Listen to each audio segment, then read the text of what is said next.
going on? What's going on? We are talking about finances today. This is Finance Friday.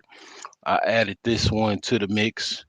So you have Market Mondays, Tech Tuesdays, Wealth Wednesdays, and Finance Fridays. So today I'm going to be talking about financing. So primarily, I'm going to be talking about personal loans, home loans, and car loans.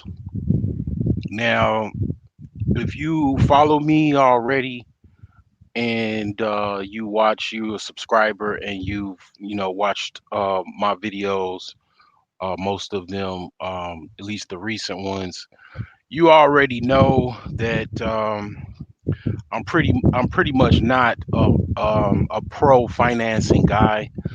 I am not pro bank loans or any type of loans or any type of debt to get consumer goods because that is just something that I don't think that is a good thing to do unless you have a plan. And I'm going to talk about that today.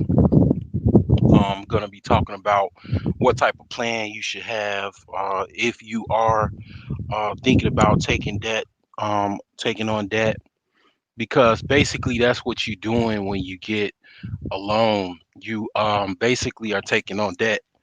So it you might be getting something, and then I'll add in student loans into the mix as well.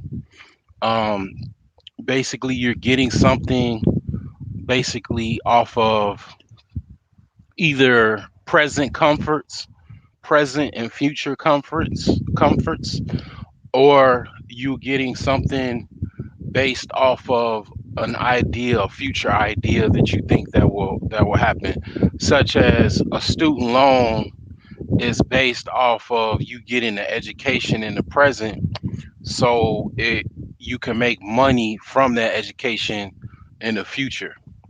So it's a risky gamble that a lot of people have taken. Most people, I would say, have paid. The system is still as such as a lot of people have made money from having an education, from having a degree. Statistically speaking, um, people with bachelor's degrees make more, and even higher up degrees make more than average people that just have some college or high school experience. Most people that have some type of degree, it does pay off, but there is some people that it has not paid off. And then you have also people that have went to school and got a loan, and basically they didn't finish college. I have to admit I am one of those unfortunate individuals that you know um is a DJ by the name of DJ K Slay. He said if you got student loans and you went to college and you didn't finish, you need to be smacked. Well, I have to admit that was like a long time ago on his Sirius Satellite Radio podcast. I had to admit that that is definitely viable. It should be a line against people that get degrees and get student loans, or even have went to college and did not finish. It should be a long line of people to just get smacked because basically it didn't even make sense to get the money unless you actually spent it. Because I mean, that's what some people do. That's what a lot of people actually do. They get a student loan and they get a refund check, and then they spend it on whatever they want to spend it on. So I mean, I don't fault people that do that. I mean, it's just basically getting a it's getting a credit, it's getting a payday loan, from which I'm going to be talking about that too. Which would be included in the category of payday of personal loans. So most people they get a student loan, they get a refund from it. Um, a lot of people like myself. I mean, I the first couple years, few years of my college experience, I did get a couple loans and I got a refund payment back. But after I went to a university, I went to some online university and American Intercontinental University, and they took all of the student loan money that I got. So I think I got like it's like close to $30,000 that they got that I didn't get any refund from that. And it's a long story, but to cut it short, they I had a balance left over of like I think like $5 or $10,000 because I didn't pay that. They dropped me from the institution with like one class away. I mean, I get done dirty, man, because I have three ways that you can hate me. One, I'm black. Two, I'm male. Three, I have a Arabic or Islamic name. So I got three ways that I get hate. I, I'm so used to hate, man. I just expect it. You know what I'm saying? I be expecting to hate. Like I'll be like, oh, okay. Cause there's three ways you can hate me. And then it's a few more ways. So it's like, man, I just get done dirty. But anywho, um, yeah, some loans I'm all for it. I mean, if you're able to do so, like where I'm at, I'm outside right now and I'm, very beautiful.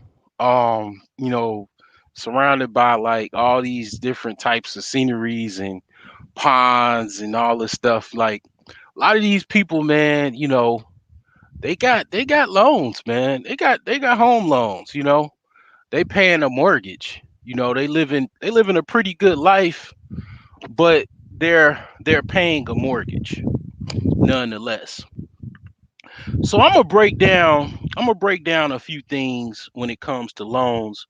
I'm gonna open up a notepad and I'm gonna talk about loans and break it down to the nitty gritty. I'm not just gonna talk you to death. I'm gonna show you some things as far as my opinion. And then I also welcome anyone. If it's people that's watching me after my conclusion, I'll put a link down for you to hop on or whatever and express your opinion or whatever. But we're gonna talk about personal loans. Okay, we're gonna talk about personal loans. So let's make this pretty big. Let's make this about set this up. Yeah, that 48. Yeah, that's all right. People could should be able to see that. All right, so let's set this up. I'm just gonna make this big because I think the last video I did, it was pretty much it was like didn't really show that well. So you know what? Something about Firefox. They don't they have issues with this with trying to show StreamYard. So I'm gonna have to do some tech support. I have to do my own tech support and go to Chrome real quick so I can present this. So give me just a second. Give me just a second here. I'm gonna hop off and I'm gonna hop back.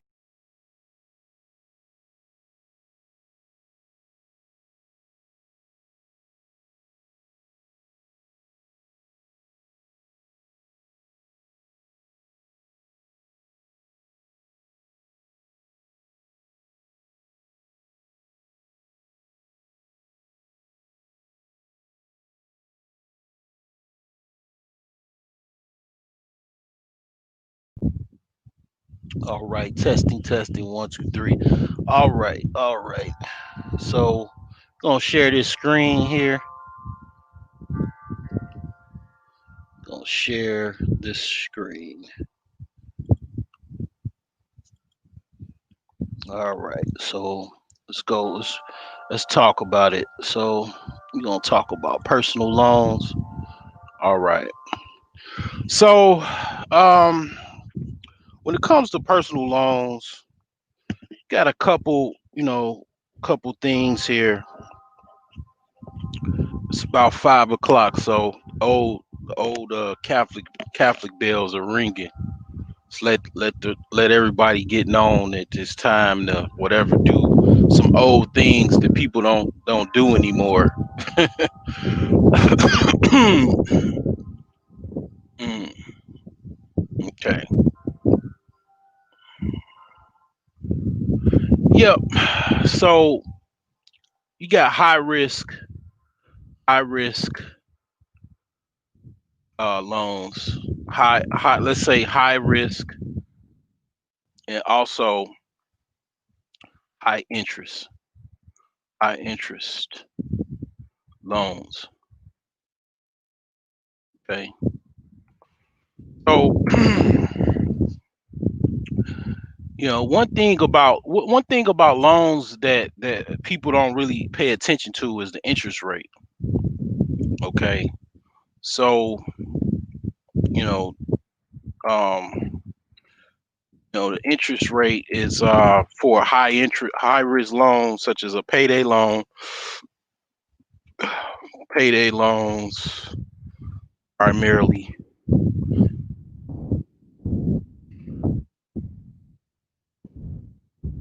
loans, car titles like you go turn your car title in and you still be able to drive your car. Um, those types of loans. This is the reason the rich stay rich and continue to get rich and you know get richer, right? So some of these some of these loans are as high as like something ridiculous like three like it's a limit now. They have a law. Let me I don't want to give you any bad information, so I'm gonna I'm gonna put in typical payday loan interest rate. Okay.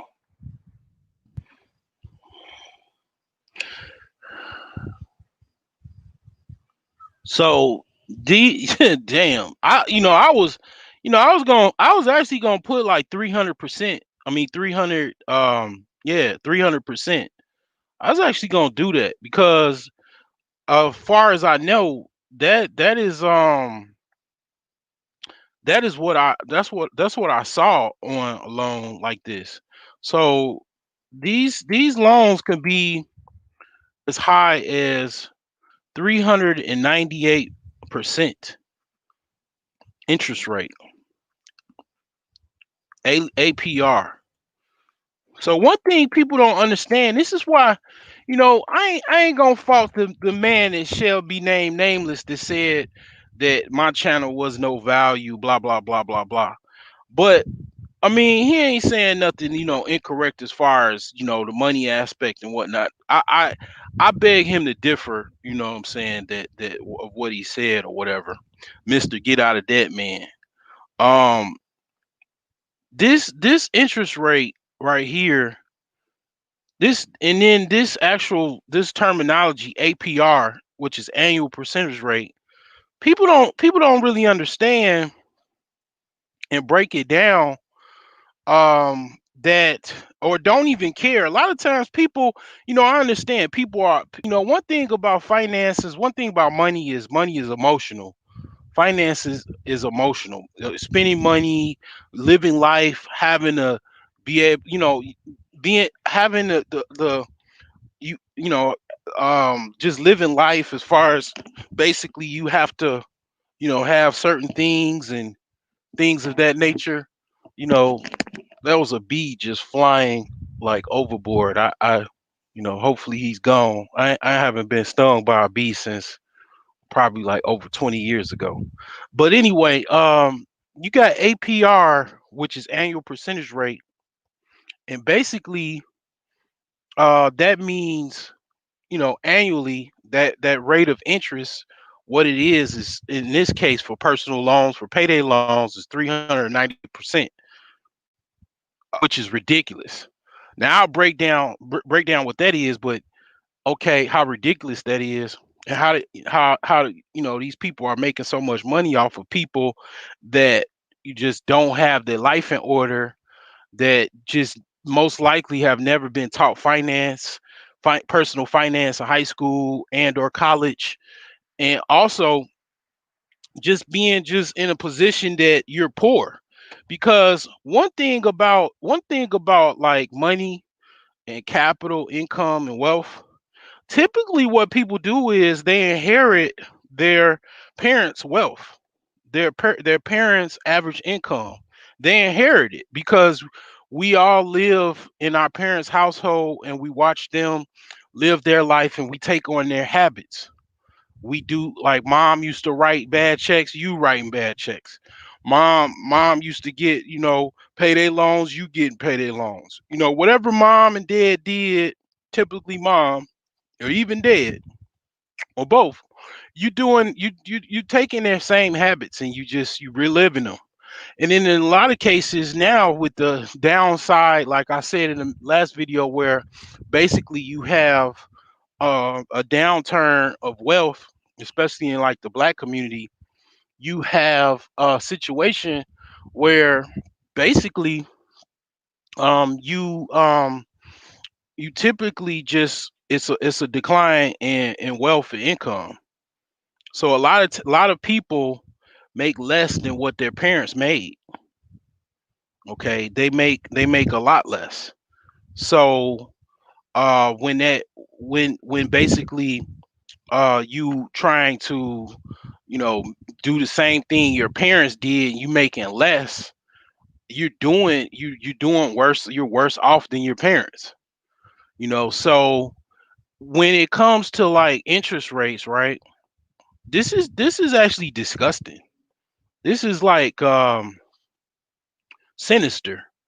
And they say, and I've been told this, and I agreed, and I've gotten both of these. It was a long time ago. I used to deal with both of these: payday loans, title car loans, all of that stuff, right? Pawn shops. Okay, I used to deal with all that crap.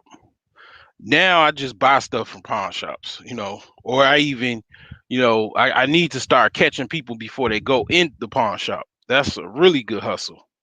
But the 398% interest is basically, if I give you, is this how bad it is? It's why you can never get out of it if you don't pay it off right away. You'll never get out of it. If I give you a dollar, and I give you an interest rate of 398%, basically what that means is you have to give me back literally $3 and the dollar plus 98 cents. So that's a dollar. So add, like, some people getting $100, some people getting $500, some people getting $1,000, and you just time that to that 398%. I mean, it's, and you see pretty much how ridiculous this is, like how sinister this is, because it was a saying it was a saying that basically, um hold on, I got a question here. I could stop.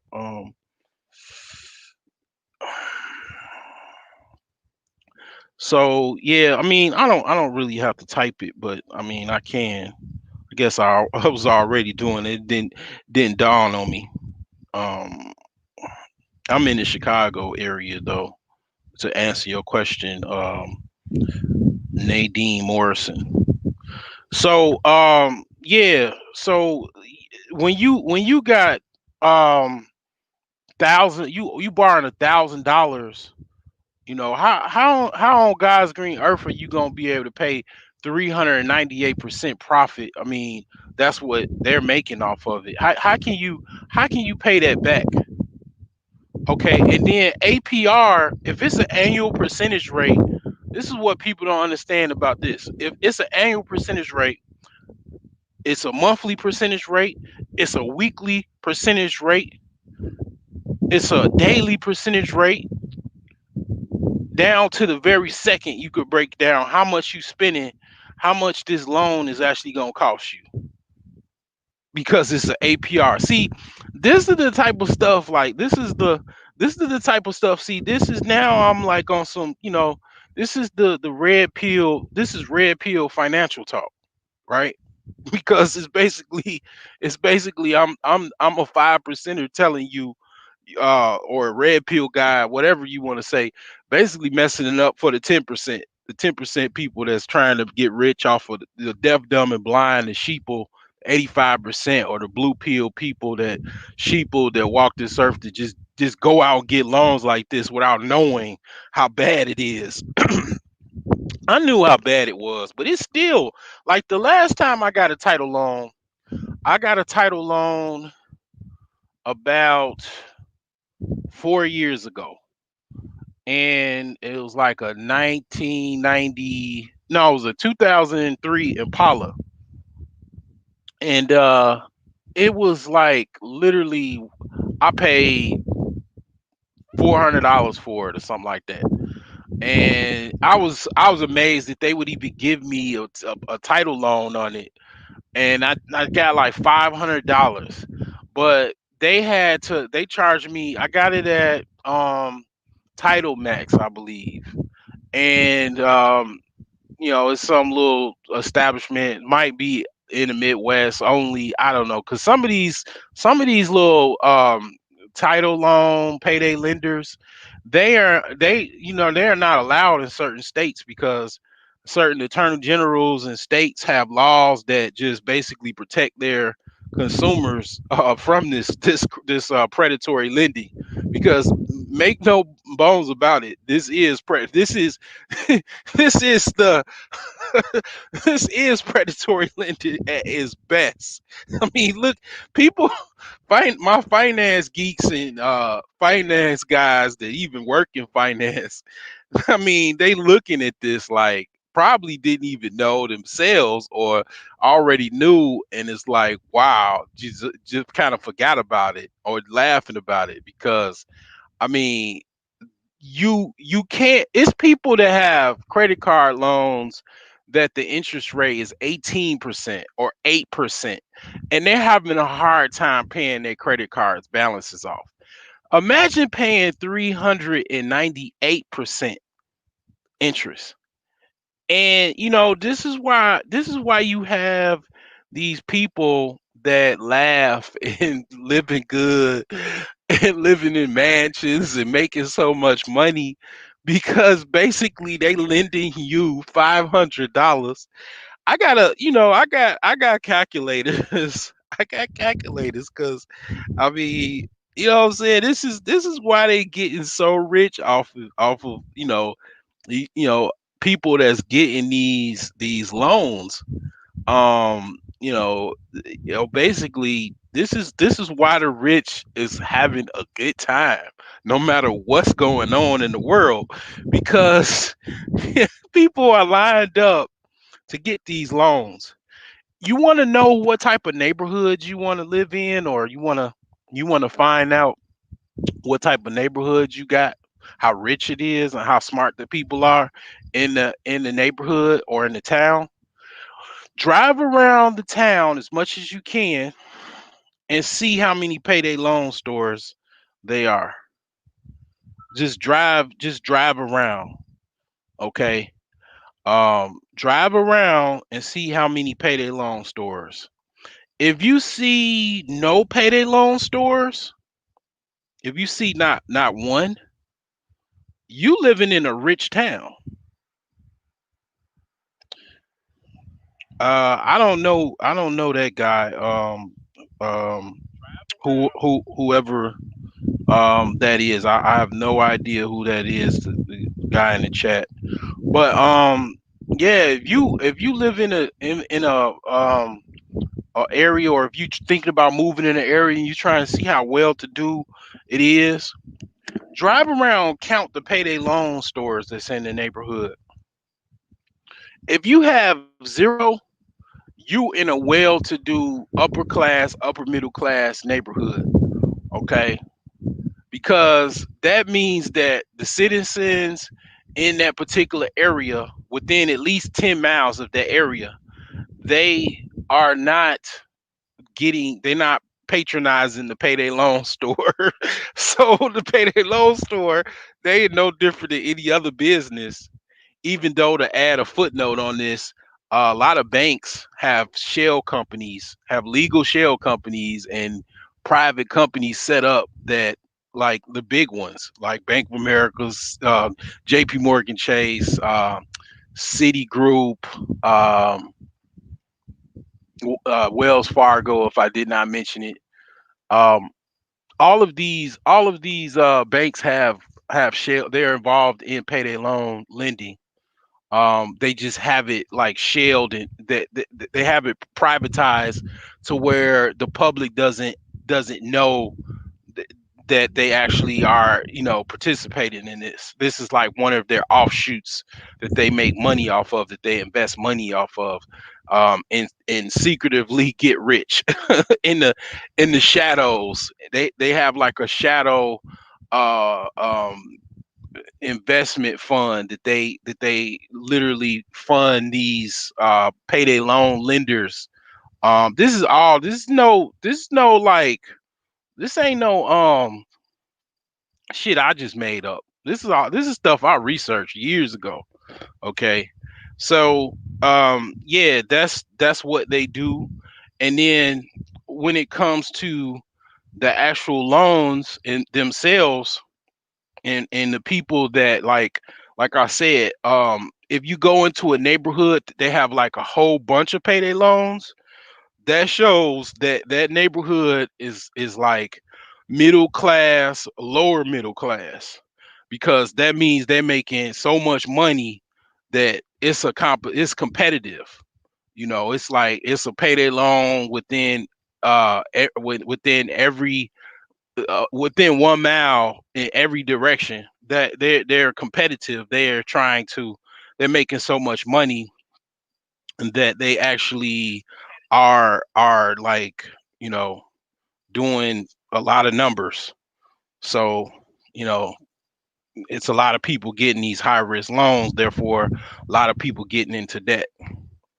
So that being said, you also have to look at the title loans. The title loan and the payday loan, it's like it's like sister and brother. It's like a payday loan is the brother to the title loan. They're two in the same. The only difference is, with the title loan and the payday loan is gonna hit your pockets. So the payday loan is gonna hit your bank account, and you're gonna get these, self-destructive ACH charges that, basically they'll be, all of these charges and whatnot. And uh after a while, you won't be able to, you already are in a bind. That's why you can't pay for them. So then you basically getting these loans, and now your bank account's blown up, because basically you don't have the money to pay for um anything in the first place. So you basically You end up into this cycle where you just can't pay this loan off. You can't pay it off, and now you got ACH charges hitting your account. You got basically these loan companies calling your job, calling you, asking where the money is, and it that's what they do. You know, so when you think about it, you know, it's like, can you blame these people though? I mean, it's like they're making so much money. It's legal in certain places or whatever. Can you blame them? I mean, they're in their minds. You interview these people, get interviewed and whatnot. In their mind, they doing people a favor. They doing people a favor, giving them money, and much needed money to pay for food and pay for their cost of living expenses and blah blah blah blah blah. But they're charging these predatory rates, you know, high interest rates. Just the term with these payday loans and title loan companies are these places are worse than the mob, right? Because like the mob used to be like, they're still, probably still doing it, doing loan sharking. They don't even charge this much money. You know, I mean, they'll charge probably like as high as like maybe 25, maybe 50% off of the money that you have to pay back. And they'll pretty much the consequences is a lot greater because kneecaps and getting beat up and or worse is the consequences if you don't pay the money back. But the overall underlying interest that they're asking for back is a lot less than what these guys are charging. So it's like it's a term that I basically it's a pretty much talking point that these guys are actually worse than the actual loan sharks. So let's take $1,000. Let's break this down a little bit. Take $1,000, and then interest rate. You already know the interest rate is 398% a year. And we'll just say they give you a term of 12 12, let's say 1 year. Okay, let's calculate that. All right. So and you borrowed $1,000. Let's just break down how ridiculous this is. We're gonna make this a little bit smaller so I won't run out of room. So yeah, that's about right there. So your monthly payment would be monthly payment. Let's just shorten that. Monthly payment will be $342.69, and um, your total payment, the total payment after if you pay everything on time, just show how ridiculous this is. You pay everything on time, $4,112.28.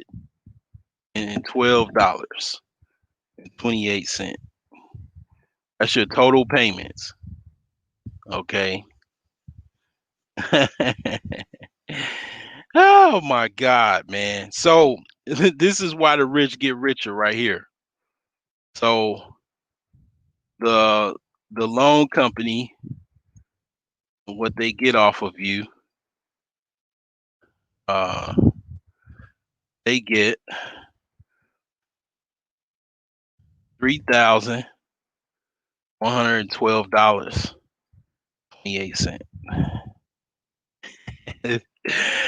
Ah man. See. Ooh, these crafty lizards, boy. These marks, man. And it's literally people that do this every year. It's people that do this. This is nothing. They'll get two or more. But I think in Illinois you can only get as much as two, I believe, or something like that. They actually keep track of it. So there you go. Um, this is what people do. I mean, it's people right now today they getting along. I've been there. I mean, I've been there. You know, I've been there. You know, I've been there before. So as you can see, I mean, good luck trying to get out of debt with that. Okay. Um, typical personal loan though, a typical personal loan be like the interest rate. Um, interest rate will be about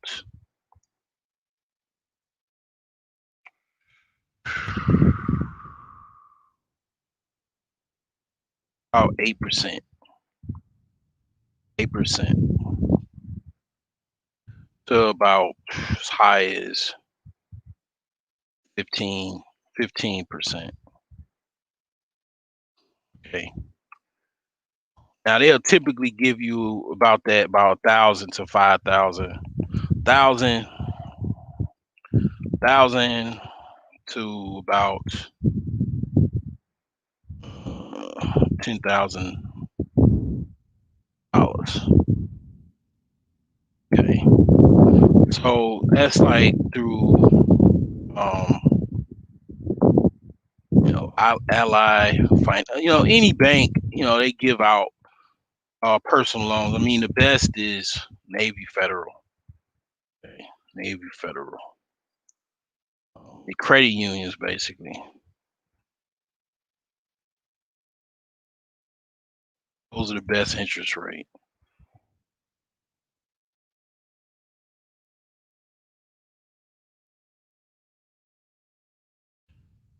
USAA, and so I mean, then you have others like you have other companies, but you typically to get a personal loan requirements requirements to get a personal loan is basically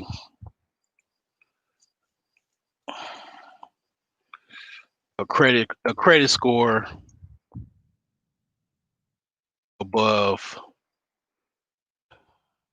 650 to even be in a conversation to get one of these loans.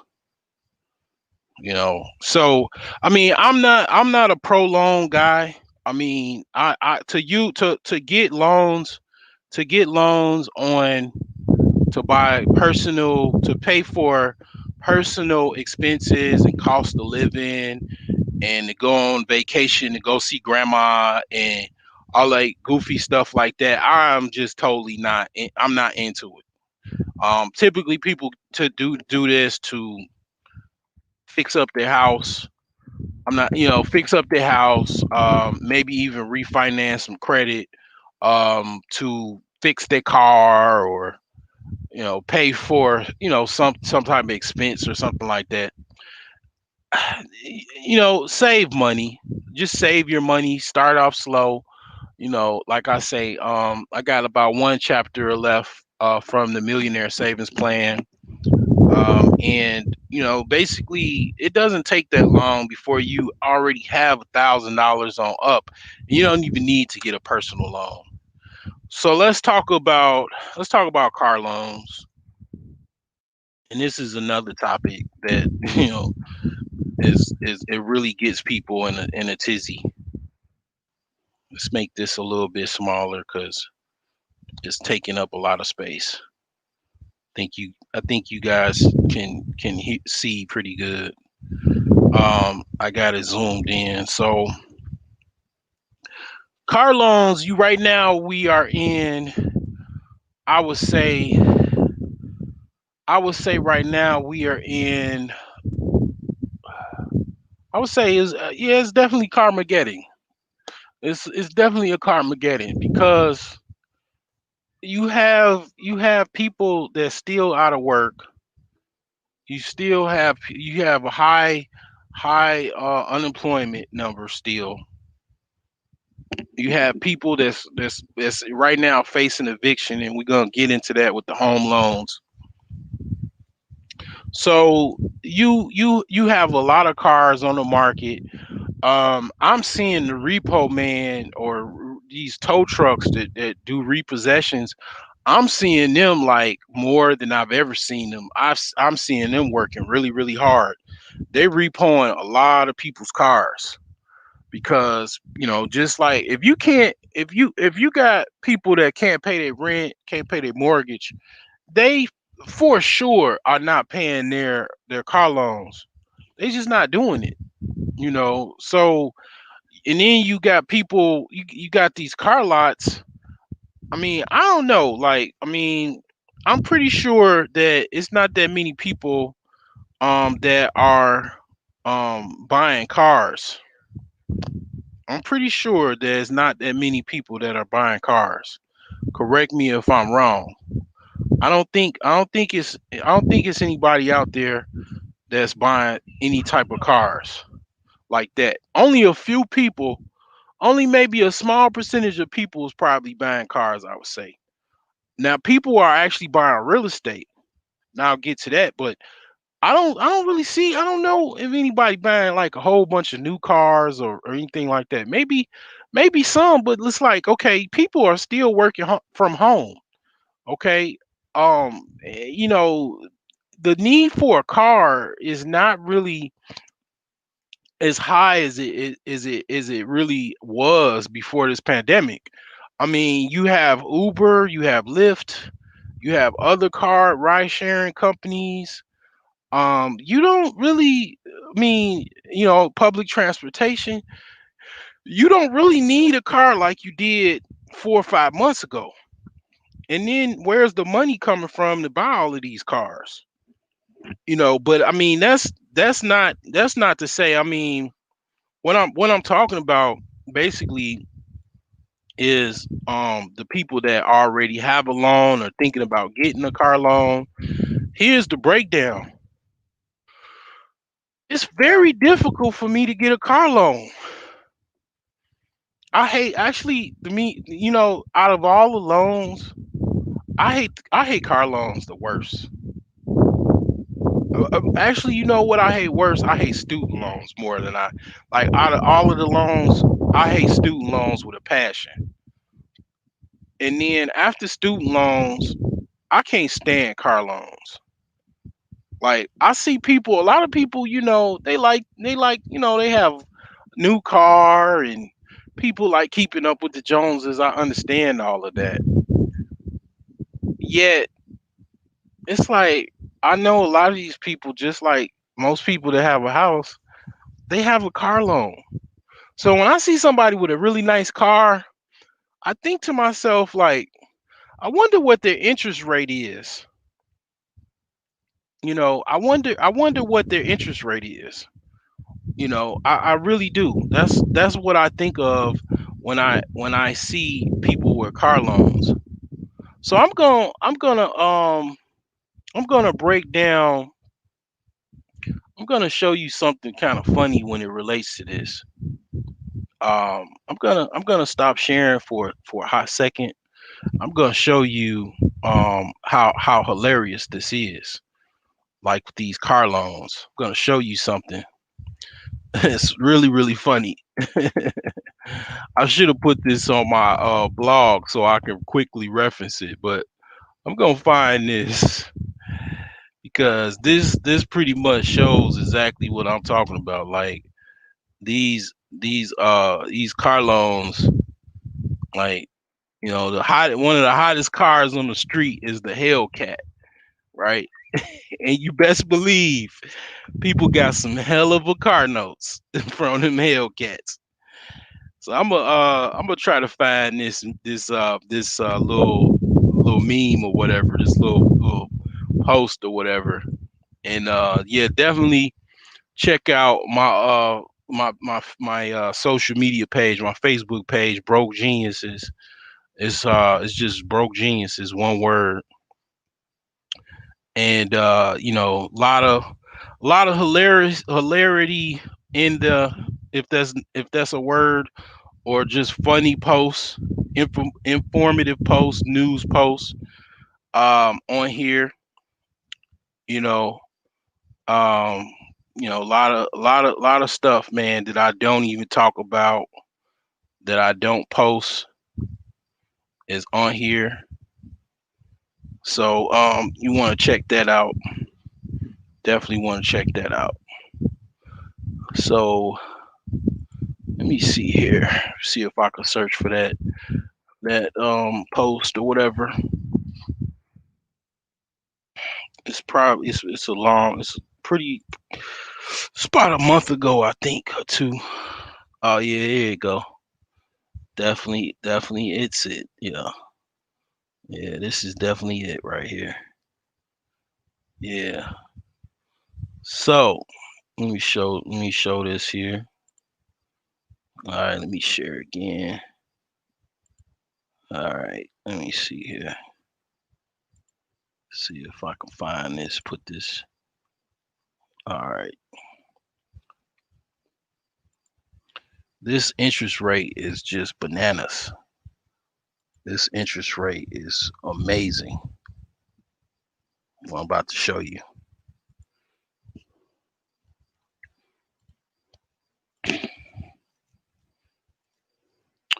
Check this out. Check this out, man. Ooh, man, you want to stunt? People want to stunt, right? They want to stunt. They want to stunt in the Hellcat.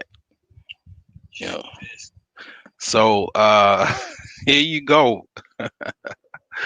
Here you go. 28% APR. Woo, boy. Finance charge. The dollar amount credit will cost you. You damn Skippy. Oh boy. $67,316.57. And you see over here, I mean, you ain't gotta be a rocket scientist to figure that one out. $44,000. So out of $44,000, they charging him $67,000 for the loan. And it's 96 payments. So I don't even know what that is. That's like what, 9 years, 8 years, something like that. And his payments are $1,164 a month. Just to drive a damn Hellcat that depreciates. He can't sell that. Not only can he not, or he or she, sell this car for $67,000 when he drives off the lot, he could still be on the damn lot.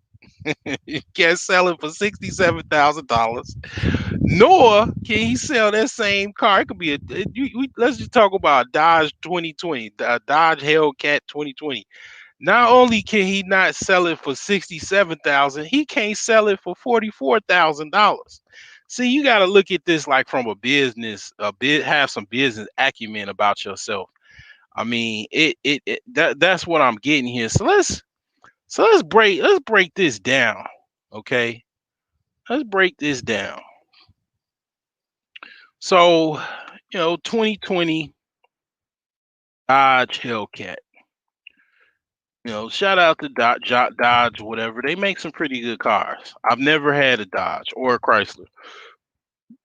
Their stock is going up as well, and it's been going up because yeah, people are buying a lot of Dodge Chargers, Dodge Hellcats, Dodge Durangos, Dodge trucks. You know, they buying a lot of that. So, amount finance of car. Uh, let's just say um whatever. 44K, $44,000. Interest, the APR, annual percentage rate, 28%. 28%. Total amount financed. And these people, I mean, the sad part about this, I mean, I done some stupid stuff like that. Like this, the car wasn't it wasn't that the amount of the car wasn't $44,000, thank God. But I had a car like when I was 25, so it was like it's about almost it was pretty much 15 years ago. I had 26% interest rate on a old 2000 Mustang that was like it was in 2005, so it was like 5 years old. I had something crazy like that because I didn't know. I was a dumb person. I was stupid. I was stupid. I was stupid and broke back then. Um so the amount financed is $67,000. Okay. And man, so 996 payments. So let's see here.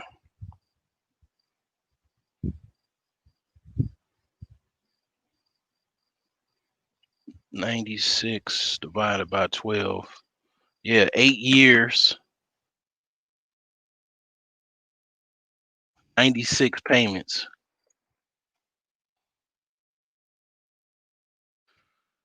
of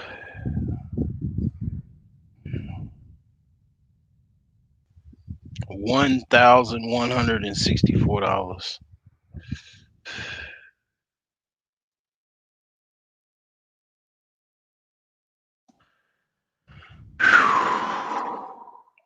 And the sad part about this is a sad part about this. This is a sad part about this. There's people right now in a Dodge dealership working this out, hoping that they can get approved for this loan. That's the sad part about it. So they could pick them up for Tatiana and get some WAP for the night or whatever, you know, for the rest of the summer or whatever. Close the summer out with a bang. It's somebody in the dealership right now that is literally hoping they can get this. They working out this deal right now as we speak. They working this out. They trying to get this. This is a mortgage payment. This is actually that $1,164. That's my budget for my house rehab. I'm fixing up my house right now. That's literally like my budget is about, it tops out about 1,500 as far as how much I'm trying to put into my house. And sometimes I go over that because I'm trying to get it done. But this is how much I spend on just trying to fix my house up. And then to be honest, this amount of this amount of money, this is typically what someone's mortgage is for a house that is about $150,000. They have a loan for 150K, 200,000, the range like that. This is a mortgage payment for a car that's a two-door. Yeah, it has a V8 engine, what, 500-600 horses, something like that. That you can't really race on the streets. If you go over I think 20 miles in the state of Illinois that you get charged with a felony, or they can charge you with the felony. So you can't race with it legally on the street. You can go zoom past people really fast. You know, you could showboat or whatever. And then here's another thing. This is just the amount finance. You need full coverage. You need full coverage insurance. So that's another $100, $200, or actually anywhere between $100, $300 a month. You add to it.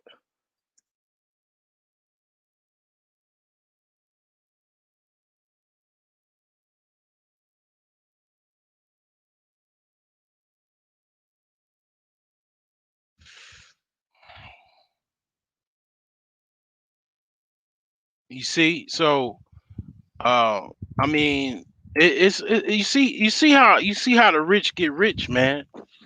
You know, a person I don't a person that sold that car, they probably made their commission for the whole month off just that one car. They made all of the money, their average commission that they would make in a whole month off of just selling that one car.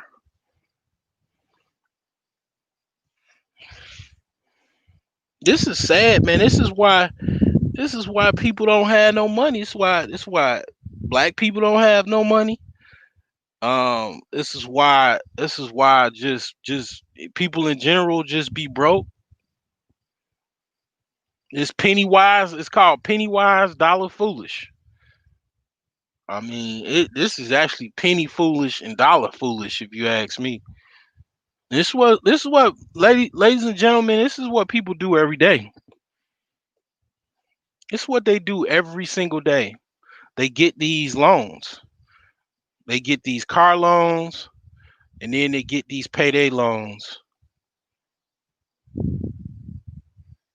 398% interest. That's what they do. So let's move along to let's go to student loans. And I guess I'll just watch a video that so typically a typical student loan, and let's say 50,000. I'll break down my student loan. Shoot, this is depressing. It originally was like 35,000 or something like that. But the interest, the plus the interest, that's why I'm broke. This is literally this is literally why I'm broke. Sucks. It's the truth. My loan amount payoff amount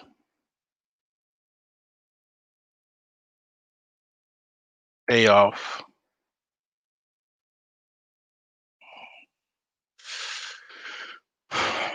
$58,000. See, this is interest. This is what it does, man. It sucks your blood. It sucks your blood.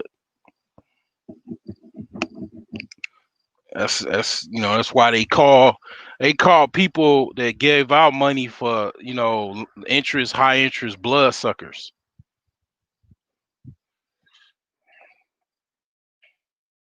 So let me stop sharing a little bit, and let me stop, and let me find a video that I want to show. I want to show someone talking about their student loans, or even just anything associated with student loans. So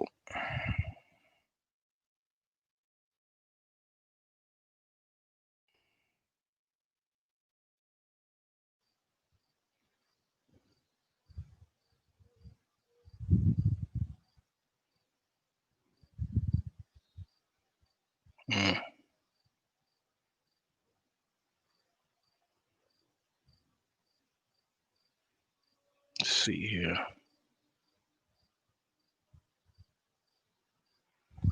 Oh, let's see here. Let's see here. Oh, okay. This is something. Yeah, this is something to watch.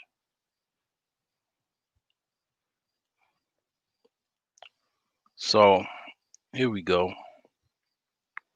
Something to watch here.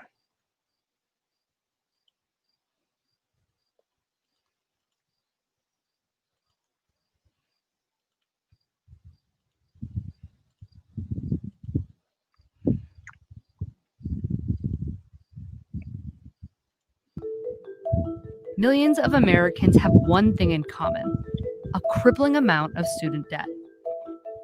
As of 2012, Americans owed over $1 trillion in student debt. And as of June 2020, that total surpassed $1.6 trillion. So it is significant. This is the first time in our nation's history that we've ever held this much in student loan. One of the most talked about side effects of the student debt crisis is how it's forcing borrowers to delay traditional markers of adulthood. Fair use. One survey found that 21% of borrowers had delayed getting married, 26% had pushed back having kids, and 36% had put off buying a home, forcing an entire generation of borrowers to question the opportunity cost of going to college. At the same time, advancements in technology, especially automation, is making it harder to earn a living wage without some type of college degree. Today, college graduates earn 80% more than those with just a high school diploma. College is more expensive and more important than ever before. And that dichotomy is putting students in a difficult situation. Do they risk going into crippling debt at the beginning of their adult lives in the hope that their investment turns into a career and financial stability? So what are students to do? And how did we get here? We know most of the $1.7 trillion in student debt is simply never going to be paid back. And then another kind of crisis happened. Recession, bad recession. And another. The coronavirus pandemic. The economic fallout of the pandemic. We're in the middle of a pandemic. We're trying to figure out another stimulus package. Between mid-March and June of 2020, over 42.6 million Americans filed for unemployment. And as of February, the U.S. economy officially entered an economic recession. During the 2008 recession, many opted to go back to school and gain new skills, but that is less certain now. The real formative period for U.S. higher education was more or less 1890 to 1940, when a lot of modern colleges really started to expand, and college started to be something that wasn't just a vocation for people going to school to get a religious education or for a few of the landed wealthy. In 1919, an estimated 598,000 students were enrolled in American colleges, almost entirely wealthy white men. In 1944, the GI Bill was signed, giving millions of veterans the chance to go to college for free. In 1958, the Cold War brought fears that the U.S. was technologically falling behind, prompting Congress to pass the National Defense Education Act, which offered students scholarships and loans to go to college. And just like that, student debt was born. On the condition that you sign up for the selective service. They did not put that in there. And most people that went to college understand that you have to sign to get financial aid. You have to sign up for the selective service, which means in a time of war, your ass is going to be called up for selective service. 1965, John F. Kennedy and Lyndon B. Johnson's War on Poverty paved the way for the Higher Education Act. Grants were now given to students based on their income, which dramatically expanded the opportunity to receive a college education to students other than wealthy white men, just as the civil rights movement was gaining momentum. At the time, education costs were low, college enrollment numbers grew, and so did the U.S. economy. Enter the Reagan era and the tax revolt when states passed tax and expenditure limitations that impacted the cost of education. And that meant that state budgets came under threat. And so states that used to basically highly subsidize college education for many people started to cut back in various ways, either by raising tuition or by spending less, which means expanding class sizes.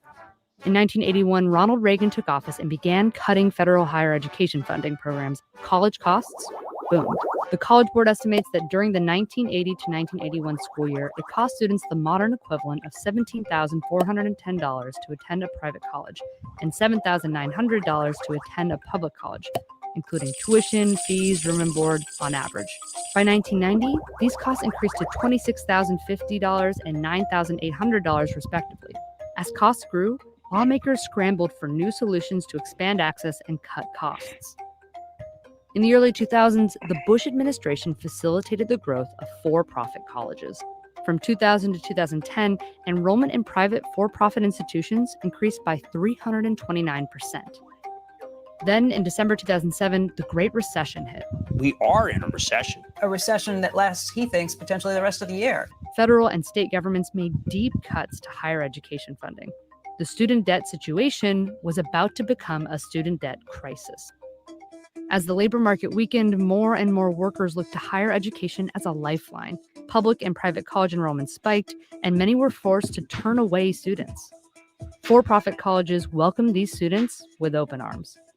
At its peak, the for-profit sector accounted for a little bit more than 10% of all enrollment, but about a quarter of Pell Grants, about a third of student loans, and more than half of defaults. For-profit colleges took in millions in federal aid and saddled students with piles of debt they couldn't pay off. From the start of the Great Recession in 2008 to the relative economic stability of 2018, college costs increased by 25%, while student debt increased by 107%. State and federal funding for higher education, the biggest source of revenue for most schools, has not returned to pre-2008 levels. The decisions of the past are having a significant impact on borrowers today. $1.6 trillion. That's, a significant fraction of our $20 trillion GDP. That's how much we produce for the country per year. Smith says that today, the average household with student debt owes about $48,000 in student loans, and that this is indeed a crisis. And to build intergenerational wealth, a lot of that is bundled up in home ownership. If you're saddled with too much student loan debt, your ability to actually save up enough for your down payment, is influenced by that. TD Bank estimates that student debt holders spend 20% of their take-home pay on loans, which impacts the U.S. economy, makes it harder for borrowers to prepare for retirement, and exacerbates existing inequality. The average Black household has about 1/13 the wealth of the average white household. And according to the American Association of University Women, women hold roughly 2/3 of all student debt in the nation. See what I'm saying? This is somebody that has got a PhD telling you this, chief economist. Okay. I mean, it's you getting all of this debt, and I'm speaking to Black people here. You getting all this debt when you ain't even, it's not an equal playing field by you already at a deficit and you getting on debt. You taking on all this debt and basically putting yourself further in a hole.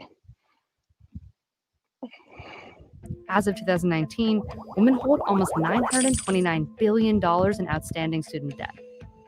And a woman with a bachelor's degree wouldn't make on average what an associate's degree makes. So in terms of repayment of those loans, you have women who are taking out higher and higher loans, and their ability to repay is influenced by their lower wages. So you almost have the makings of this perfect storm, which really disproportionately affects women. Student debt also has a significant impact on students' everyday lives, the decisions they make, and their mental health. To pay off my student debt, I have to either join the military or marry rich. So chances are probably join the military. After I graduate, I'll have $35,000. Join the military or marry rich.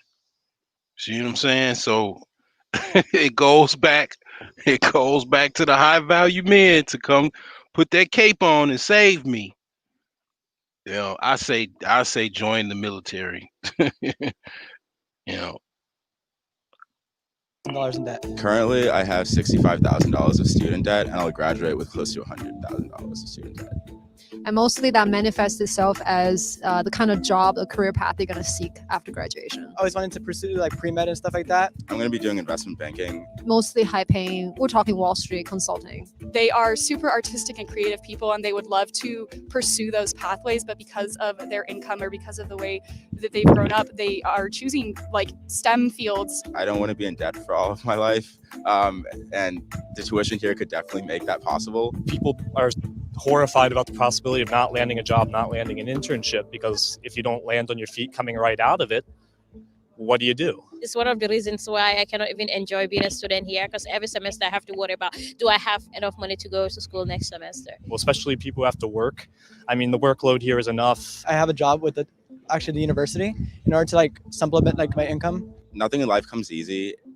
I think everyone can attest to that.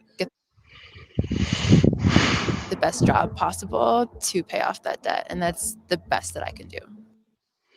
There you go. I'm gonna watch one more video. One more video here.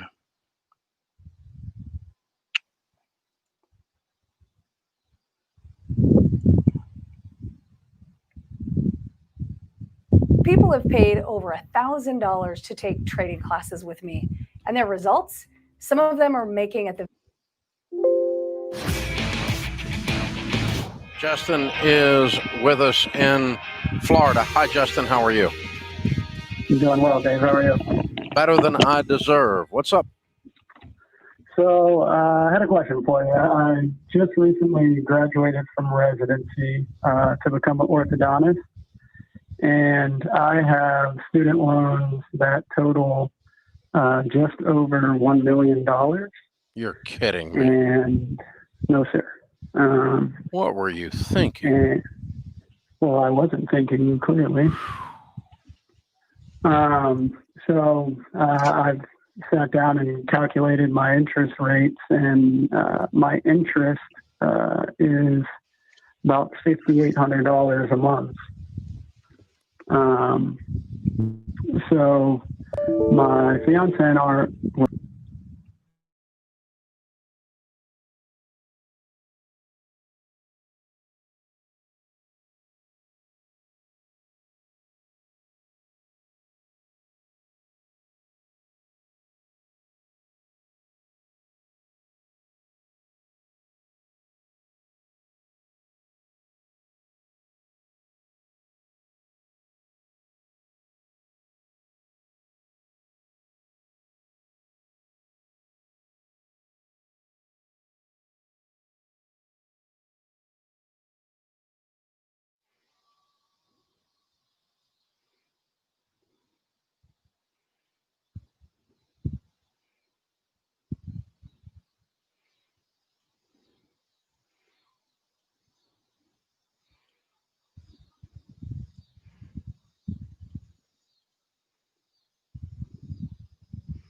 I can do income based, and my required payment will be about $3,000, and then we can take the remaining $7,000 and pay it directly at individual loans, or should we cover the interest and then pay additional monies towards other loans?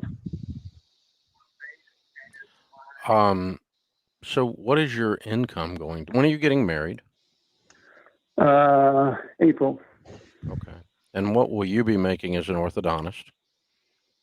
About $250. Okay. And what does she do, and what will she be making? This is like basically what you're putting up. You're getting into debt to basically hedge that you're going to make money in the future. That's really it's really a big gamble. Really a gamble. You're really people should look at student loans similar to gambling. It's literally it's a very gray area to like gambling. Very I mean, just like the stock market. it's gambling because you're hedging that you're going to get a certain job, make a certain money. You know what? I've talked to people that were social workers that had a law degree and they just didn't want to. They went to law school, they got a law degree, they never passed the bar because they decided, oh, I don't want to be a lawyer. I mean, this type of stuff happens. So, her being a social worker, she probably made like 100 grand a year. Let's give her like the best, like 100 grand a year. At being a lawyer, she was a social worker for 30 years. She could have made partner within a few years to 5 years and been already well over a multimillionaire. But this is what you do when you make stupid decisions in life, and you just set yourself short because you don't feel like doing something. So what you go to school for? I mean, at the very least, what I could say is I went to school for technology. I'm in technology. Did I need to go to school to get it to get the jobs that I have? No, I didn't. But you live and learn. We actually just opened up an office, and she works in the office, so she's not taking any income out of the office. Okay. So if you make $250,000 a year, why are you only putting $120,000 on your debt? Well, I mean, the 250 I calculated pre-tax and everything else. I mean, we're going to put as much as we possibly can. Yeah.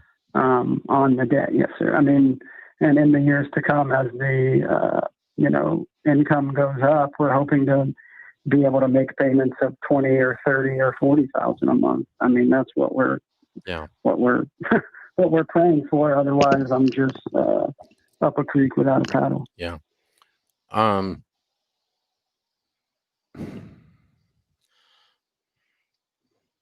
Okay. I think the thing you have to, yes, I would, the income based option does not do away with interest. And so interest is going to be accruing greater than you're putting in.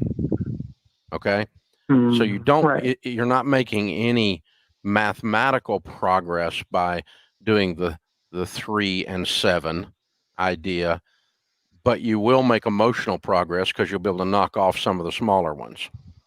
Right. And God knows you're going to need some emotional progress in this process. Yeah. So, and then the only other commentary I would just add is that this is such an extreme situation. Your income is extreme and your debt is extreme, that you have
relax.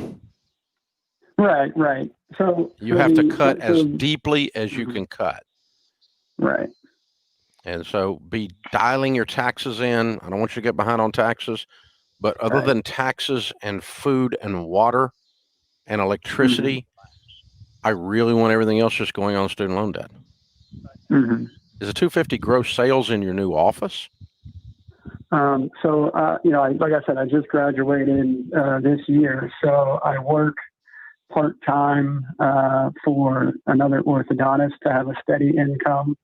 And the office that my fiance and I work in, we just opened 2 months ago. So the income is just steadily increasing on that. Right, but I guess I'm asking the 250,000. How much of that's from the new office, and how much is from the old the orthodontist gig? About 200 of that is from me working at another orthodontist, where I still work 3 days a week, and then I work in my office 3 days a week. So I work 6 days a week Gotcha. right now. Okay, that's good. That's good. So we ought to be able to turn that 50 into 250. Oh, sure. Yeah. Yeah, over time as you build your clientele and so forth. Okay. And mathematically, is there any benefit though to me, No. like I was mentioning before, No. doing? Okay. no, Okay. because you have a set interest rate and a set amount of principal. You have to pay both. Right. You have to pay Right, both. And right. so not paying one and paying more on the other is just hiding the P under a different shell. Okay. The only benefit of doing the income based is because your interest is probably close to 5,000 a month. 5,800. Oh, it is that's the actual interest rate. Okay. And so I'll calculate it. yeah. And so let's pretend that you paid the income based at 3,000. So somewhere another 2,800 is landing on the books as increased balance. Yeah, I can't take any more of that. But yeah, that's pretty much what you have, ladies and gentlemen. You have that figure $1 million. That is what this guy has. So we're gonna break that down. We're gonna break that down because that's just astronomical. That's astronomical. Okay, so he has 1 million in student loan debt. I mean, that's just mind-boggling. Oh man, that is just crazy. So let's break this down. Let's share my screen again. Let's break this down. This guy has 1 million in student loan debt. So that's I think my interest rate is like 5%. Let's give him 5%, 5% interest with this.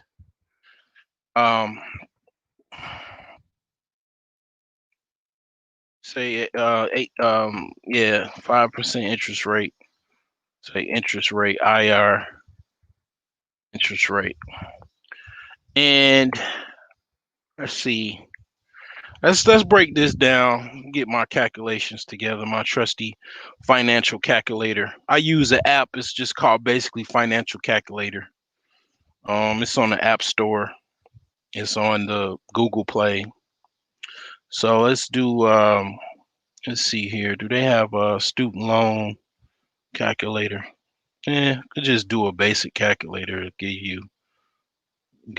you this calculation.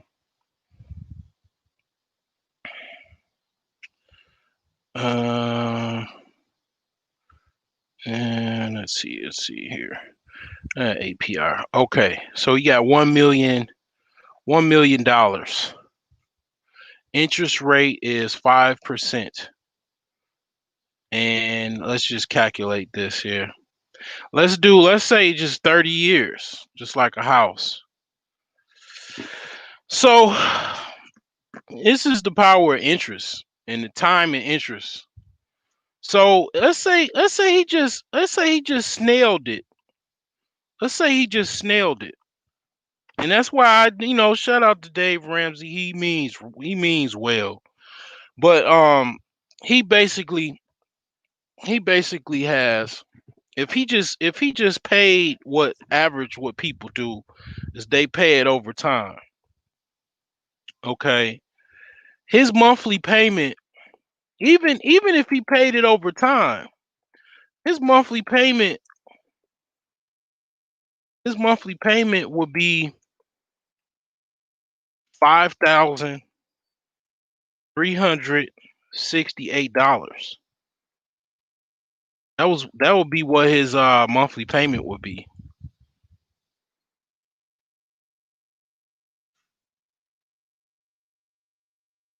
according to this interest rate. And his total payments, if he just snailed it, just off a 30 years,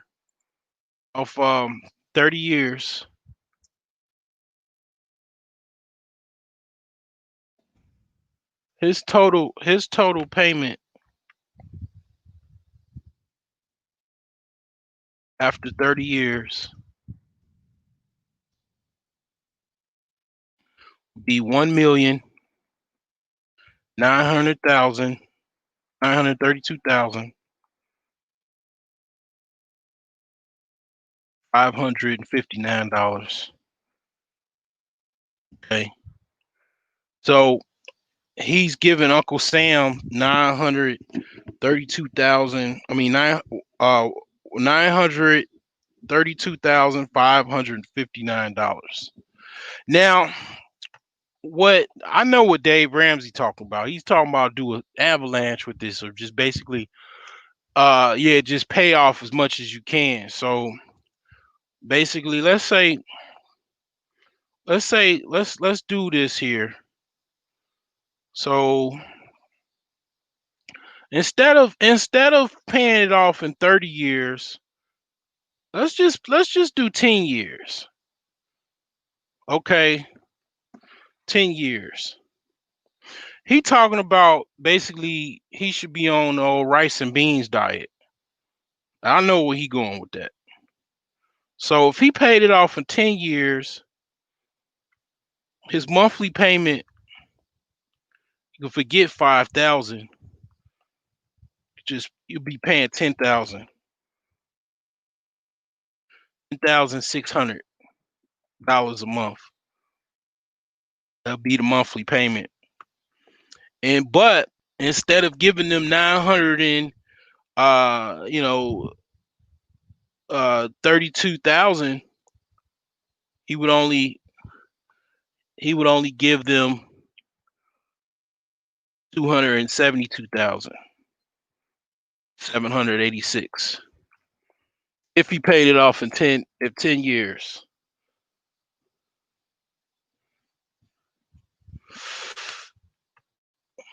120 payments. So there you go. So my plan is to after everything's said and done, is to pay about 1,000 a month. So let me break mines down. So 58,000. So I'm gonna do 5 years on mine.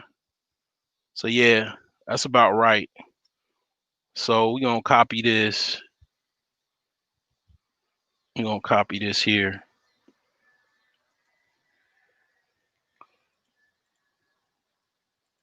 So I'm gonna do 5. I'm gonna shoot for 5 years. I'm gonna shoot for 5 years. Payment of just take away one of these zeros here. $1,000. And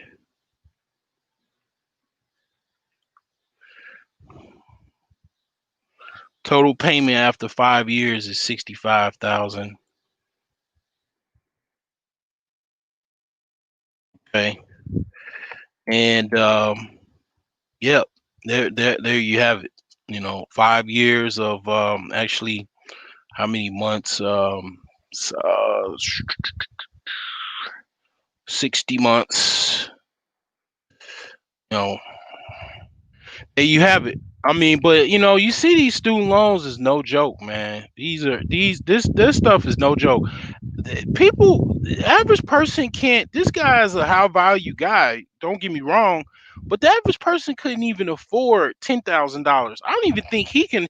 Honestly speaking, he can't afford $10,000 a month to pay $10,000 a month. He would have to pick up an extra job to actually be able to pay $10,000 a month. So he's in a bad state, a very very bad state with that student loan that he has. So we're gonna close this out. We're gonna talk about home loans. We're gonna talk about home loans. We're gonna break this down. Okay, we're gonna talk about home loans.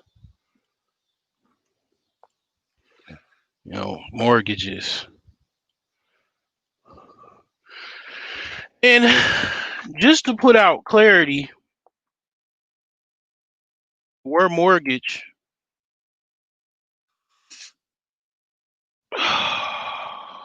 the word mortgage comes from death, payment by death,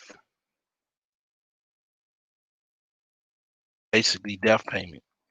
So, long story, like back in the Roman times, a person, if he couldn't pay off of his loan, he would be enslaved, basically. So he would go into slavery if he couldn't pay his mortgage off. Okay. So this is where the word mortgage comes from.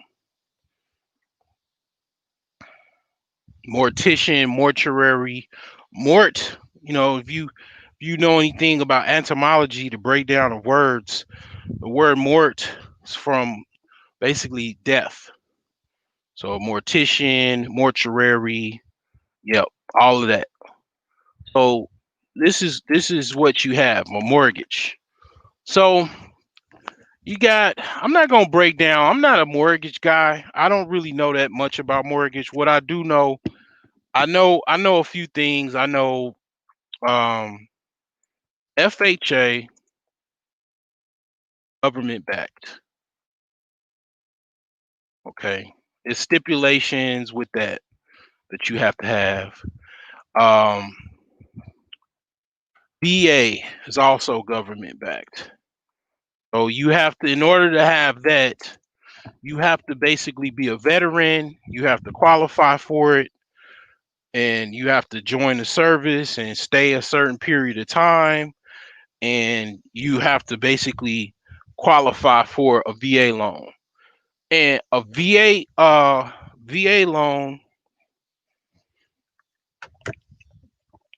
let me look up while I'm talking about the VA loan. Let me look up what FA types of loan, types of mortgage loans, because I forgot the other one. Um, but VA loans is basically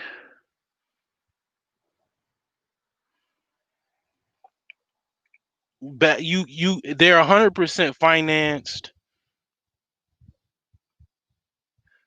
It's FHA and something else. FHA, VA, USDA, or um conventional. That's it.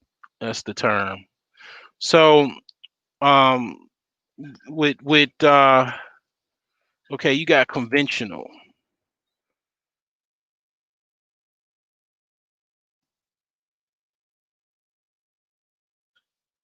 All right. So let's start from the top. Conventional loans is pretty much through a private bank. Okay. So you go to Wells Fargo, you like, hey, I want a bank. They're gonna tell you, okay, if you're gonna give you an application, you fill it out, boom, there you go. If you get approved, to even get approved for a loan through conventional ways, you have to have, I think it's the Dodd-Frank Act. So after 2008, they started because they've given people loans with all these different loans with like it was called like undocumented loan where you basically can get this loan without any type of showing any type of credit or any showing any type of income. You could just basically get a no doc loan. Okay.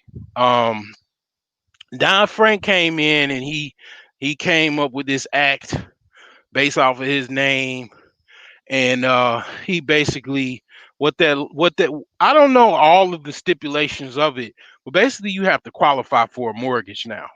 You have to have at least a 620 credit score for the bank. The bank the mortgage specialist or mortgage loan specialist to even talk to you, you have to have at least a minimum of a 620 credit score. And that's just like the first level of that list. You have to have other requirements as well. But as far as credit score, you have to have a 620 credit score. Now, the government FHA, the minimum credit score is like 575. If you know anything more, you can welcome to comment. I'm not the type of person that I'm gonna be like, you're wrong, blah blah blah. I am not a mortgage specialist. I'm not a mortgage expert. I don't even really, to be honest with you, I'm not really pro loans. And I'm gonna break down. I mean, I've already broke down the interest rates. I mean, you know, you definitely want to use loans at your own risk. Trust me. Okay. If you haven't already got that this far. Now, VA loans are also credit based, but primarily it's based off of service in the military.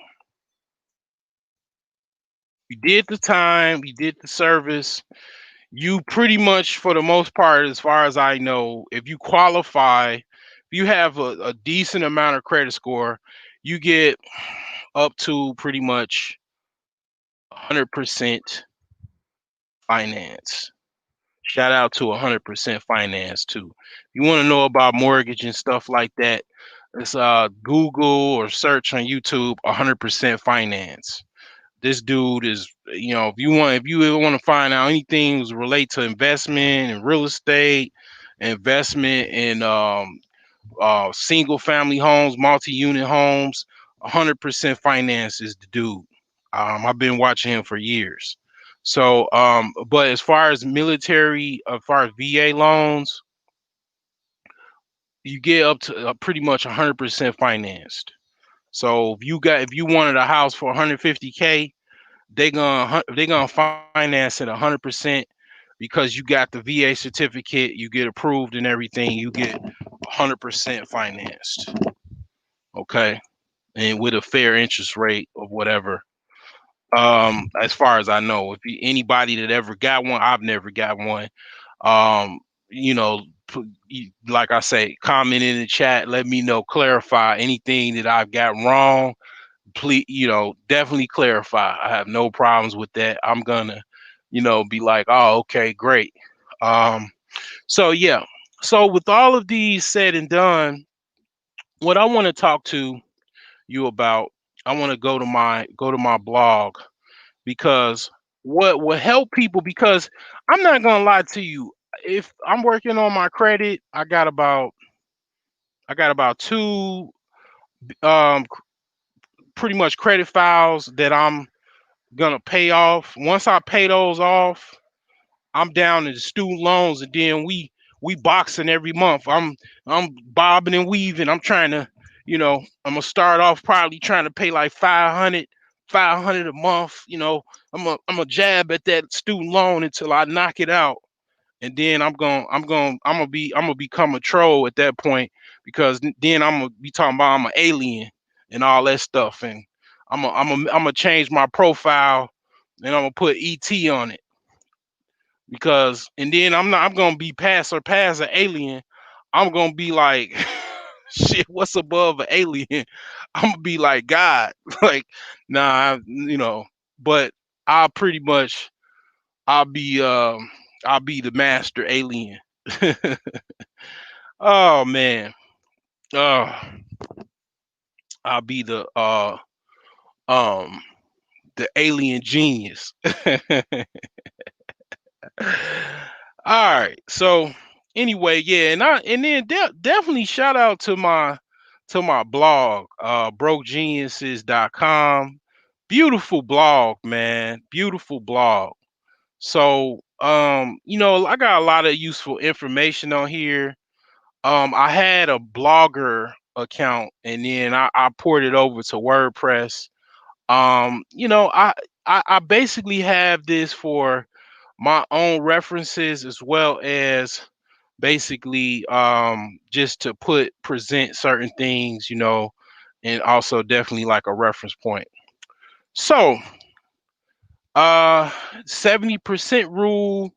This is something you want to actually write this down and Google this and then look more into this. This is what you want to follow when you trying to get a mortgage. Okay. And I'm gonna break it down for you right here. It's already written. So this is mainly for investments, but actually, you know what? Actually, this is actually for investments. That this is for like if you want to be a real estate investor. I have something actually better for people that want to get a student loan. I mean, they want to get a real estate loan or mortgage. I got something better for you. I got something better for you. That is, I call it. I actually created this. This is something that I created. I came up with it myself. As far as I know, I'm the one that started this. This is something that I started myself. Okay. I call it the 1.5 rule.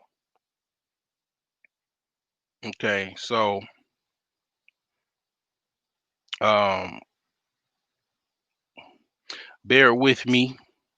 But yeah, definitely check out my blog, brokegeniuses.com. Very, very good blog. I'm gonna be regularly posting things in there. Very useful information. So this is it. This is my beauty right here. This is something that I created because I'm not against mortgage because I wanna have me. I ain't necessarily against mortgages, but I understand that they are, this is I'm gonna tell you something about mortgages that was told to me by a guy, white guy, that was working with my mother. Because my mother was trying to get a mortgage. He was a loan specialist. So what this guy told me, I'll never forget. First of all, one of his friends was the guy, the CEO of the owner, the co-founder or founder of Oracle. I think his name is Larry Edelson or something like that. Well, let's just say Larry. I know it's Larry. So he yachts with this guy, right? They go, he they're part of a yacht club, and that's his buddy, and very, very intelligent guy. He told me something that I'll never forget. And this is relates to this 1.5 rule. And it's sort of inspired by this guy. So um he said when you get a mortgage for a house, you get a mortgage so cheap that you can collect cans every day and pay your mortgage. So basically, like, you get a mortgage that is like $200-300 a month if you can $400, $500, depending on what your income is. So, like he say, basically, you get the 30-year loan, you get the 30-year loan, right? And I know people are like, you got poor people or slaves telling other slaves to get loans. But hear me out. Hear me out. Because people are going to do what they're going to do. But I'm just trying to tell you to where, if I'm showing you a way where if you get screwed over, because I tell you, I've gotten other videos on how you can get lease to own contracts. I not even lease to own, but land contracts to buy real estate and fix it up like I did. I pretty much got a land contract because I don't qualify for a mortgage. But if I was, this is me saying if I was to get a mortgage, like like if I was the ideal situation, right? So hear me out. So going back to this gentleman, he said you want to get a house that basically is, you want to get the 30-year mortgage, and you want to get it with the plan of converting that mortgage.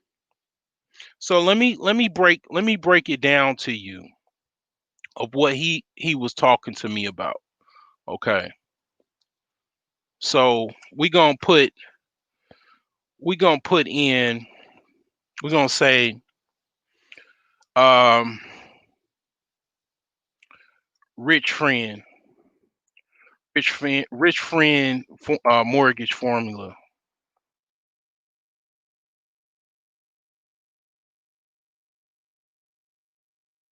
So he was saying, so let's say house is um so so the house is 75, let's say 85,000, $85,000, 85K. So let's get my calculator out here. So you're gonna you're gonna have $85,000.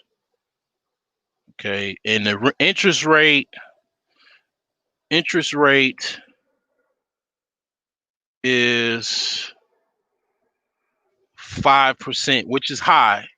Anything above 3% interest is really high for a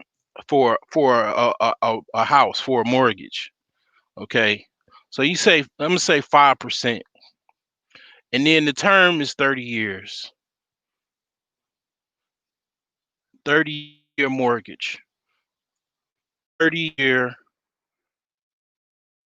fixed rate mortgage. Okay, so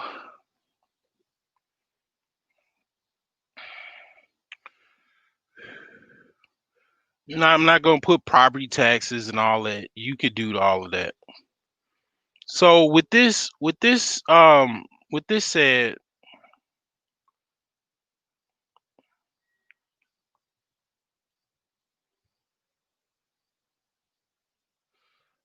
said, you're gonna have a monthly payment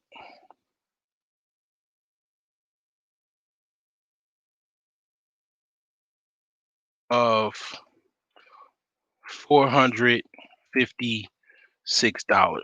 a month.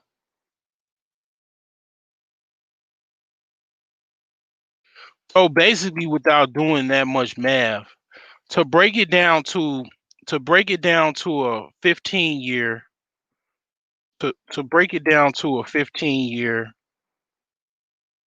loan,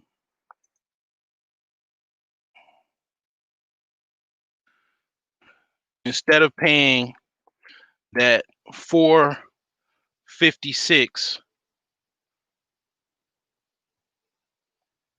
You're gonna times that by 2. You're gonna pay just every month. You'll pay $912. You gonna pretty much just keep paying that as if you got basically a 15-year mortgage instead of a 30-year. So you want to break it down even further. So it's up to how much you got, So if you wanna break it down to 10 years, 10 years, so then you're gonna basically triple the payment. So 546 times 3, you're gonna be paying a Hellcat every month.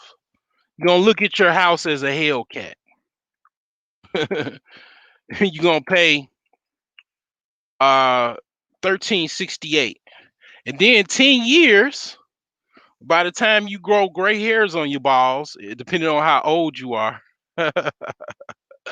or by the time you start, seeing a little bit of gray hairs, or I don't know, if you young, by the time you hit your little dirty 30s, you know, you done paid your house off. You got the deed. You like party over here. Um, people like, damn. Well, she thinks she all that. And you don't let nobody know. Don't let nobody know you paid your house off, unless you want to, because people do have like parties where they paid they mortgage off, and then they get the title, and then they burn all they I don't know what they do, because that would be interesting. But people do this. Like I know friends of mine that their parents paid off their home loan, and they had a party. And I'm all for that. If anybody in the Chicagoland area is having a mortgage end of mortgage party, please invite me, because I would love to get a couple video footage of this, because this need to be, you know, this is important. Like, I want to see this type of thing, because this is very, very important to me. Like, so this is what I call the rich friend formula. This is literally something I just created, but I already knew this formula, but I'm giving it to the world, you know. So this is ideally what I would do if I could. But you want to get a house that you could afford. The key word is you getting a house that you can afford, right? This is the only way this will work. And I hope people are watching this that are near and dear to me, because I don't want to be the only one with all this knowledge. See, that's why I say, like, you know, poor people can't, or broke people can't actually can teach people to be rich. They can, you know. So let's go back to my blog. Okay, and we're gonna talk about the 1.5 rule. Okay, we're gonna open this up, and we're gonna talk about. I literally just pointed it back to my blog, because I wrote this. A long time ago. Well, last year. But I'm not. When I say I'm broke, I'm not like living under a freaking viaduct. Uh, I ain't begging for change and shit like that. Like, I'm not. I'm not like. I'm middle class as far as what people terms of what people say. I'm middle class. My financial affairs is middle class. If you feel so goddamn bad about me calling myself the broke genius is middle class. I'm literally middle fucking class, okay? I make about, I ain't gonna say what I make, because shit, I'm divorced, okay? Shit. And I mean, I'm not on child support. Me and my ex-wife, we worked out something so far. It's working out, but I would like to keep it that way. But I'm middle class, right? So if you feel so bad about me talking about myself that because I broke, because I call myself the broke genius, I'm middle class. But back to the aliens and the slave talk and all that, Mr. I'm not worthy or whatever, all that. I'm really not even middle class, and most people are not middle class. As far as income, middle class, but not even that, because I do believe that I'm not. That's why I call myself broke. If your net worth is negative, you're not middle class. You technically you're poor. You're in poverty. And I want people to look, see, here's the thing that I've been taught, and I taught myself. Always look at things as the extreme of what they are and the actual fact of what they are. And therefore, you will always work on a problem and come up with a solution that's extreme enough to deal with the problem. Because you do not want to be the warm frog in the boiling water. Okay, you don't want to be that in that situation. So saying to yourself that you're middle class, or even me boasting about being middle class as far as what I make and whatever I do, whatever, is not really true when you break it down on paper. You want to have a financial acumen, business acumen, because you want you you want to look at everything like net worth. You want to base everything off assets over liabilities. Okay, so I need to get that shirt too from Earn Your Leisure. Shout out to Earn Your Leisure. Okay, they're on YouTube as well. There's some podcast guys. Earn Your Leisure. So you want to think assets over liabilities, and that way you're not fooling yourself. You're not that warm frog in the boiling water that's gonna get boiled, because basically, if your assets are over your liabilities and you do have a positive net worth, you're actually a wealthy person.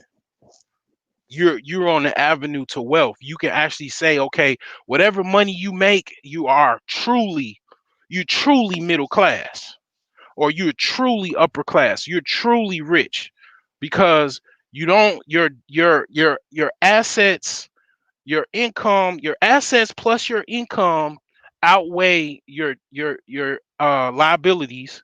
Therefore, you have a positive net worth. So I do not. So therefore, it doesn't matter how much I make, because I have debt. I have to deal with the debt. Then whatever I make will add to my positive net worth, therefore my wealth, and so on and so forth. So um going back to this mortgages, I want to talk about this 1.5 rule. So this is another way to look at it, and it's very similar to the rich friend formula. The 1.5 rule, I'll read this. So this is something that I came up with myself last year. So the 1.5 rule, this rule states that your home purchase should not go over 1.5 times your yearly salary. I created this idea to help people with affordability questions. So basic, because a lot of times people end up being house poor. Um, Basically, it means that your housing expenses, basically meaning that they are spending over 50% of their income on their housing expenses. So if you look at your what you make, if you write down everything on a spreadsheet, like of what you make, what your positive, your net income after taxes, okay, and you're paying over 50% of your income, to your housing expenses. When I say housing expenses, I'm saying mortgage, insurance, taxes, utilities. If you have to repair the house or pay for landscaping or anything related to your house, if that's over 50% mark, you are considered house poor, which meaning you in this house and you poor as fuck trying to pay for it. You broke as hell trying to pay for it because you're spending most of your income on this house. Okay, I learned this from my mom. My mom she was house poor. She wanted this house really bad, and I was telling her to get a cheaper house that is more affordable, but she wanted this house, and she was paying out her eyeballs trying to pay for it. So I learned from my mother's mistakes. And that's where I got this concept from. You know, love you, mom. Um, for example, if you are single, I'm giving two examples. This is on the brokegeniuses.com page one. If you're single and make 50K, 50,000 times you just times it by your income by 1.5, and that equals $75,000. So basically you're giving yourself what you make, and you're just adding zero point 0.5 to it, and that gives you an idea of what you can actually afford. If you follow this rule, this 1.5 rule, you can possibly eliminate your being house poor because it breaks down a lot better. So, um, you can, like I say, you can afford a house that's 75K if you make $50,000. So your loan amount would be 75K. With the 3% down payment, you'll put down $2,250. And the total loan is $72,750. Uh, at a 3.5 interest rate, your monthly payment will be $326 a month. I mean, that's pretty. I mean, I know people that live in New York and LA. It's like, yeah, you'll be lucky, dude. My dude, you'll be lucky to get a garage with that price, bro. Yeah, I know. But this I'm in the Midwest, so I mean, you're welcome to come if it bothers you so much, but or if you want to, because pretty much you can get a house like this literally where I'm at, and you'll have to fix it up, but this will be your reality. Now you have to add taxes. I did not add taxes into this because taxes is varied. It's so varied that I don't even add it. You have to add taxes, your monthly tax or your whatever the annual taxes is. You add that, and you want to always go. You want to put your taxes in with your mortgage so you can pay them, so you don't have to be in a situation where you fall behind and then you falling behind on taxes, or you pay your mortgage but then you got to pay your tax bill every month. You giving yourself a situation where you might bite off your head trying to pay your taxes at the end of the month. Um, like I say, if you're a mortgage specialist or whatever, financial guru, welcome to comment below in the video if I'm saying something that's incorrect, or if you differ from my ideology or theory, or even this actual formula. So, like I say, so ideally, you want to search for houses that are higher than 75K up to 100K. Or I mean, actually, you wanna if you can get the lowest house you can. I mean, where I'm at, it's a buyer's market, so actually it's a wholesaler's market. South suburbs, south side of Chicago, you know. So you want to look for a house of 75 to 100K, because you want to get, like, if a house is 100K, you want to put an offer for 75K on that 100,000 house. Now you got a house that, basically is a lot better, most likely a lot more bang for your buck, and you want to shoot out that offer for 75K, because they might take it. They might have been sitting on that house for like 2 or 3 years, and you know what I'm saying, they've been trying to sell it, and you send them 75K. I mean, what the hell? If they counter offer, you counter offer 80 grand. I mean, it's 5,000. You could bend it a little bit. Maybe you got some extra money. You put a bigger down payment in, and you basically you even it out. So if they take it, now you got a nice house because you offer low and is at the amount where you could afford. So another scenario, let's take a married couple. And this is the power of combining income. So you got a combined income of 97,000. So you take 97,000 times 1.5, you get 145,000. So you can afford a house that's 145,000. So loan amount 145K, down payment 3%, $4,350 is the down payment. Total loan will be 140,000 at 3.5 interest. Monthly payment will be still $631. So this doesn't calculate the taxes again, but this is what your monthly payment will be.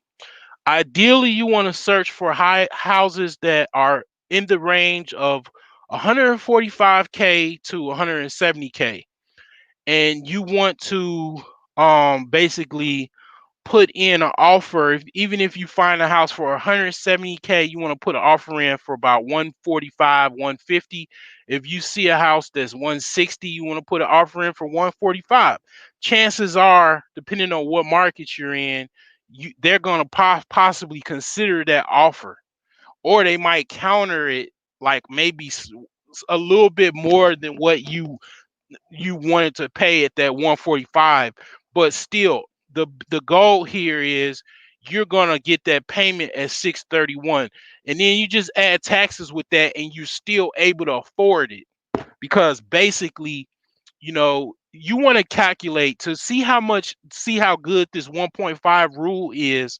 You want to calculate all of your expenses, and then you want to put that payment with taxes in there, and you want to see where you are with the range of how much income you're using for housing costs. And you want to throw in the average electricity costs, gas costs, sewer, water, garbage, landscaping if you don't cut the grass yourself, all of the expenses of the house. So you calculate all of that. If it's below 50, well, it should be with the 1.5 rule. If you follow this, you're basically your income to housing expenses ratio should be well below 50%. I would say even ideally at 30 to 40% range, if not even lower. So, this is all I have for you tonight. Basically, I have I have put out a lot of information for you today. This is Finance Fridays. This is the Broke Genius. And I hope you had yourself a wonderful experience.